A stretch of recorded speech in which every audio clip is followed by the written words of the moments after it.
Oh, what a beautiful way to kick off a long weekend on the water. Doing it the safe way and the right way, though, promoting safety boating awareness week, which is, kicks off tomorrow and runs all week long, right in time for the long weekend. So right now we're going to do a little demonstration of what to happen if you find yourself in the water. So, Brent, what are we going to show folks at home right now? Well, we've got two brave souls here that are going to jump in this 3-degree water. So thanks to Sharky Dive Supply, who provided these guys with some wetsuits. Otherwise, they wouldn't be going in this water because it is too cold. Yeah. So Greg's got the traditional PFD on here, and he's going to jump in. Obviously, he's going to be sort of floating right away.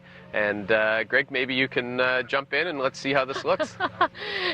Good luck, my friend. Oh, I'm cold just watching him. How's the water, Greg? Nice and warm. So next up we have Mike, and Mike's wearing one of the inflatable PFDs from Mustang. So this will take a couple seconds from when Mike's in the water. It'll detect that he is in the water, and it should automatically inflate. So he doesn't have to pull the thing like I did on mine. This should go automatically. Exactly.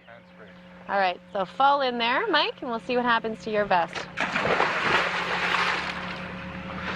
Oh, look at that. Instant, eh? As soon as he hits the water.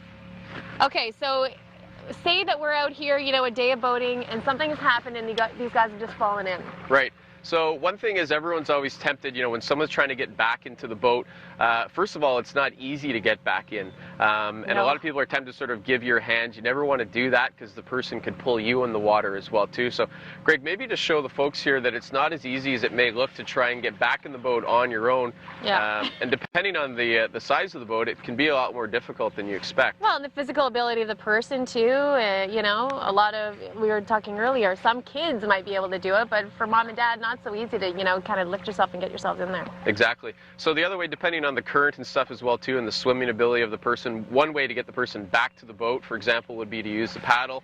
So you could hand that out, let the person grab onto it, and then pull them in. Now the benefit of doing this over your hand, because you can let this go, right? Well, exactly. You just sometimes, obviously, if someone falls in the water, they can be pretty frantic, and you don't want them pulling you in as well too, because you won't be able to save them at that point. Now, if someone's a little bit further away, like Mike over here, another option is to have a buoyant heaving line. And so basically what you would do is throw this out to them, and ideally you want to throw it a bit behind them. You don't want to hit them with it. Let them know it's coming, and they should be able to grab onto that, and then we'll be able to pull them back into the boat. So you ready, Mike? Yes. All right.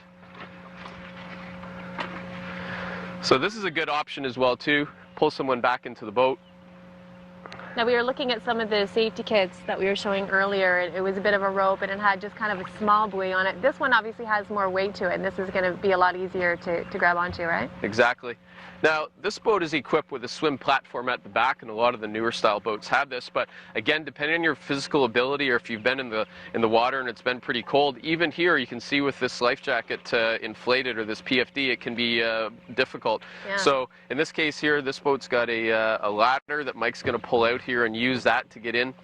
And I guess, Angie, this is a good exercise to do, like in the summer on a hot July day, to try reboarding your boat and just practice it. Yeah, try it with every member of the family and see if they can do it. And I mean, we were talking about it earlier. I mean, most families have their safety plan, you know, in case of fire in the home, you know, they plan for things like that. But I mean, you know, as fun as it is to be out boating, a lot of things could go wrong, and having a plan is definitely key.